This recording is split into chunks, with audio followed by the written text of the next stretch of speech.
ကြည့်ချင်တာလေးကိုအစင်မြင်မြင်ကြည့်ရဖို့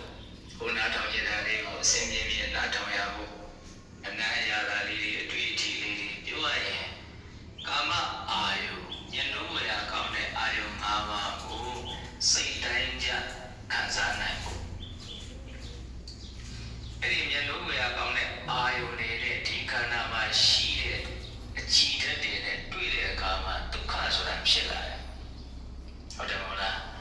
ပိုက်ဆံကပိုက်ဆံရည်တဲ့ချမ်းသာတယ်လို့ပြောလို့မရဘူးအခက်မသိအဲ့ဒီပိုက်ဆံကြောင့်အသက်တော့ခံရနိုင်တယ်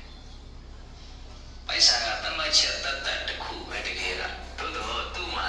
ကြီးမားတဲ့စွမ်းအားတွေရှိတယ်လူတွေအလုံးသဘောတူတာတဲ့ဒါကဒီလောက်တန်တယ်ဒီလောက်တန်တာဆိုရင်ဒီလောက်တန်တာနဲ့လဲတယ်လို့ရတယ်ဆိုတဲ့တမတ်ချက်ရှိတဲ့အတွက်ကြောင့်သူ့မှာတန်ဖိုးကတော့အများကြီးရှိနေတယ်အတန်ဖိုးလေးလို့ပြောလို့ရှိရင်ကိုအလုံးချိတ်တဲ့အာယုန်နဲ့ဖလဲယူလို့ရတဲ့တန်ဖိုးနော်အဲ့ဒီအာယုန်တွေရပြီဆိုတော့ချမ်းသာပြီလားဆိုတော့အာယုန်တွေကချမ်းသာတာကိုအာယုန်တွေကအာယုန်တွေပဲလေအဲ့ဒီအာယုန်တွေနဲ့ဒီခန္ဓာကိုယ်မှာမျက်စိနားနာလျှာကိုယ်စိတ်လို့ဆိုရ